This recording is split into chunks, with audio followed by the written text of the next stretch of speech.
Hello again, everyone. Truck CB Sales here with a tune-up report for Darren in Tennessee on the Stryker SR-447HPC2. Darren went in there and dropped you 3 of the ERF2030 pluses in there for durability, gained a little power while we was at it. Tune alignment, Toshiba voltage regulator upgrade. Let's get right to it. Our power all the way down.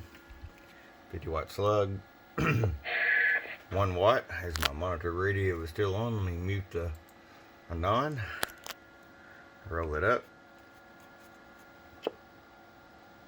10 watts all the way up. Show you average power swing. Low. 50 watts in the corner. 250 watt slug in PEP. Low. 115 peak.